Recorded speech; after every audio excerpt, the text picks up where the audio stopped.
हरियाणा के खेतों में, जो कि आमतौर पर शांत रहते हैं, अभी हलचल मची हुई है।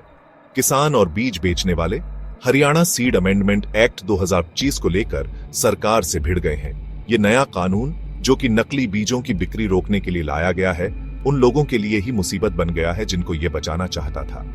दुकानदारों का कहना है कि कानून तो अच्छा है, लेकिन इसे लागू करने का तरीका बहुत सख्त है और इससे उनको परेशानी हो सकती है। इस विरोध प्रदर्शन का केंद्र जींद है, जो हरियाणा का एक मुख्य कृषि जिला है। सैकड़ों खाद, बीज और कीटनाशक बेचने वालों ने अपनी दुकानें बंद कर दी हैं, जिससे खेती से जुड़ी सप्लाई चेन ठप हो गई है। दुकानदारों ने कहा है कि जब तक सरकार उनकी बात नहीं सुनती, वो अपनी हड़ताल जारी रखेंगे। इस हड़ताल को देश भर के बीज उत्पादकों का समर्थन मिला है। 500 से ज्यादा बड़े बीज उत्पादक, 10,000 बड़े बीज विक्रेता और 5,000 छोटे विक्रेता इसमें शामिल हो गए हैं। ये नया कानून एक बड़ा मुद्दा बन गया है, जो किसानों के हितों की रक्षा और बीज विक्रेताओं के लिए एक निष्पक्ष व्यवस्था बनाने के बीच संतुलन को दिखाता है। ये विरोध प्रदर्शन इस बात को दिखाते हैं कि अच्छे इरादों से बने कानून भी गलत असर डाल सकते हैं, खासकर जब वो सभी लोगों की बातों को नहीं सुनते। इससे बातचीत और समझ की जरूरत साफ दिखती है।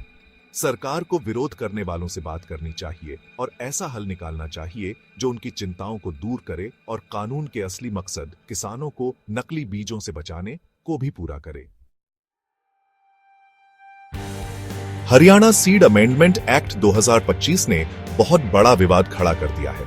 दुकानदारों का कहना है कि यह कानून बहुत कठोर है और इसका गलत इस्तेमाल हो सकता है। आइए इस कानून के मुख्य प्रावधानों को समझते हैं। इस संशोधन का मुख्य मुद्दा नकली बीजों की बिक्री पर सख्त सजा का प्रावधान है। पहली बार अपराध करने पर सजा बहुत बढ़ा दी गई है। अब दोषियों को कम से कम 1 साल की जेल हो सकती है, जो 2 साल तक बाराज सकती है। इसके साथ ही 1 लाख रुपए से लेकर 3 लाख रुपए तक का भारी जुर्माना भी लगाया जा सकता है। कानून यही नहीं रुकता। दूसरी बार अपराध करने पर सजा और भी बाराज जाती है। जेल की अवधि कम से कम 2 साल हो जाती है और ज्यादा से ज्यादा 3 साल हो सकती है। जुर्माना भी 3 लाख रुपए से बढ़कर 5 लाख रुपए तक हो सकता है। लेकिन यह संशोधन सभी अपराधियों के साथ एक जैसा व्यवहार नहीं करता। दुकानदारों के लिए सजा थोड़ी कम है, लेकिन फिर भी काफी ज्यादा है। पहली बार अपराध करने पर दुकानदार को 6 महीने से लेकर 1 साल तक की जेल हो सकती है। दुकानदारों के लिए जुर्माना 50,000 रुपए से लेकर 1 लाख रुपए तक है। दूसरी बार अपराध करने पर जेल की अवधि 1 से 2 साल तक हो जाती है और जुर्माना 1 लाख रुपए से 2 लाख रुपए तक हो जाता है। इस संशोधन का मकसद नकली बीजों की बिक्री को रोकना है, लेकिन इसने दुकानदारों के दिलों में डर पैदा कर दिया है। सजा की कठोरता और नकली बीजों की परिभाषा को लेकर स्पष्टता की कमी ने उन्हें असुरक्षित और डरा हुआ महसूस कराया है। संशोधन के पीछे सरकार का इरादा साफ है, किसानों को नकली बीजों के खतरे से बचाना। हालांकि नकली बीजों की परिभाषा की स्पष्टता की कमी और कठोर दंड ने बीज विक्रेताओं के बीच डर और अनिश्चितता का माहौल पैदा कर दिया है। हरियाणा सीड अमेंडमेंट एक्ट 2025 सिर्फ सजा ही नहीं बढ़ाता, बल्कि नकली बीजों की बिक्री से जुड़े अपराधों को भी अलग तरह से वर्गीकृत करता है। ये अपराध अब संज्ञेय और गैर जमानती माने जाते हैं। इस बदलाव ने बीज विक्रेताओं की चिंताओं को और बढ़ा दिया है, जो इसे परेशान करने के एक तरीके के रूप में देखते हैं। तो इन कानूनी शब्दों का क्या मतलब है और ये इतनी चिंता क्यों पैदा कर रहे हैं? एक संज्ञेय अपराध पुलिस को बिना वारंट के किसी आरोपी व्यक्ति को गिरफ्तार करने का अधिकार देता है। इसका मतलब है कि सिर्फ एक शिकायत के आधार पर पुलिस किसी विक्रेता को बिना अदालत से अनुमति लिए हिरासत में ले सकती है। अपराध का गैर जमानती होना इसे और भी जटिल बना देता है।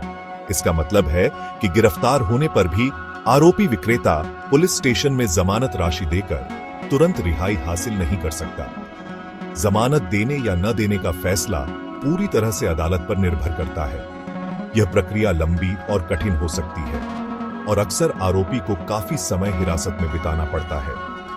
विक्रेताओं का तर्क है कि ये प्रावधान पुलिस को अनियंत्रित शक्ति देते हैं, जिससे गलत इस्तेमाल और उत्पीड़न की संभावना भी आज जाती है। उन्हें डर है कि वे केवल आरोपों के आधार पर कानूनी जटिलताओं में फंस सकते हैं, भले ही बाद में आरोप झूठे साबित हों।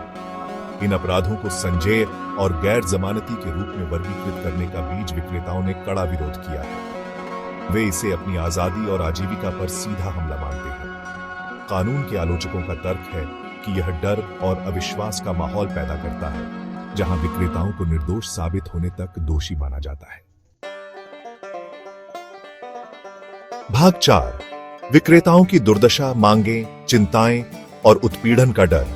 हरियाणा सीड अमेंडमेंट एक्ट 2025 ने पूरे राज्य में विरोध प्रदर्शनों की लहर पैदा कर दी है और बीज विक्रेता इस आंदोलन में सबसे आगे हैं।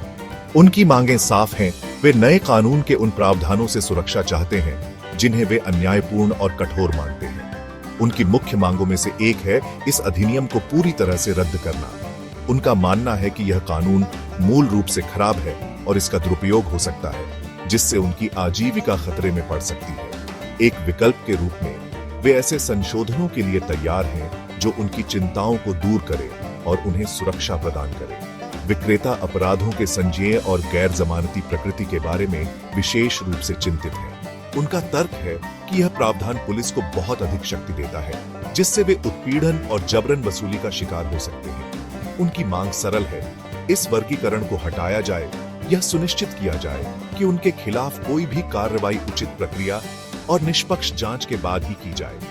एक और मुख्य मांग है कि किसी भी गिरफ्तारी से पहले बीज के नमूनों का अनिवार्य परीक्षण किया जाए। उनका तर्क है कि यह कदम किसी भी आरोप की सच्चाई का पता लगाने और निराधार शिकायतों के आधार पर निर्दोष विक्रेताओं की गिरफ्तारी को रोकने के लिए जरूरी है। विक्रेताओं की चिंताएं अधिनियम के कानूनी प्रावधानों से आगे तक जाती हैं। उन्हें डर है कि नया कानून डर और संदेह का माहौल पैदा करेगा, जिससे उनके लिए अपना व्यवसाय करना मुश्किल हो जाएगा। उन्हें इस बात की आशंका है कि गिरफ्तारी और कानूनी कार्रवाई का डर किसानों को बीज खरीदने से रोकेगा, क्योंकि उन्हें डर होगा कि अगर बीज बाद में नकली पाए जाते हैं तो वे किसी मामले में फंस सकते हैं। भाग 5, बीज का रास्ता ढूंढना, हितों का संतुलन और न्याय सुनिश्चित करना। हरियाणा सीड अमेंडमेंट एक्ट 2025 हालांकि किसानों के हितों की रक्षा के नेक इरादे से बनाया गया था, लेकिन इसने एक गर्मागर्म बहस छेड़ दी है। कानून के सख्त प्रावधानों, खासकर अपराधों को संज्ञेय और गैर जमानती के रूप में वर्गीकृत करने की बीज विक्रेताओं ने कड़ी आलोचना की है। उनका तर्क है कि इन उपायों का दुरुपयोग हो सकता है, जिससे उत्पीड़न और गलत मुकदमा चल सकता है। सरकार किसानों को नकली बीजों के खतरों से बचाने की अपनी प्रतिबद्धता पर कायम रहते हुए बीज विक्रेताओं द्वारा उठाई गई वास्तविक चिंताओं को स्वीकार करना चाहिए। गतिरोध को हल करने के लिए एक संतुलित दृष्टिकोण, जो किसानों और विक्रेताओं दोनों की चिंताओं को दूर करे, जरूरी है। सरकार और बीज विक्रेताओं के प्रतिनिधियों के बीच खुला और पारदर्शी संवाद सबसे जरूरी है। इस संवाद का ध्यान कानून के उद्देश्य, बीजों की गुणवत्ता सुनिश्चित करने से समझौता किए बिना आम सहमति बनाने और विक्रेताओं की चिंताओं को दूर करने पर होना चाहिए। एक संभावित समाधान नकली बीजों की एक स्पष्ट और संक्षिप्त परिभाषा स्थापित करना हो सकता है, जिसमें गलत व्याख्या या दुरुपयोग की कोई गुंजाइश न हो। इसके अतिरिक्त किसी भी गिरफ्तारी से पहले अनिवार्य बीज परीक्षण के लिए एक तंत्र शामिल करने से विक्रेताओं के मनमानी कार्रवाई के डर को दूर करने में काफी मदद मिलेगी। वर्तमान गतिरोध कानून बनाने के लिए एक सूक्ष्म दृष्टिकोण की आवश्यकता को रेखांकित करता है, जो सभी हितधारकों के दृष्टिकोण को ध्यान में रखे। हालांकि किसानों की रक्षा करना सबसे जरूरी है, यह सुनिश्चित करना भी उतना ही महत्वपूर्ण है कि इस उद्देश्य को प्राप्त करने के साधन न्याय संगत और निष्पक्ष हों और सभी शामिल लोगों के अधिकारों और आजीविका की रक्षा करें।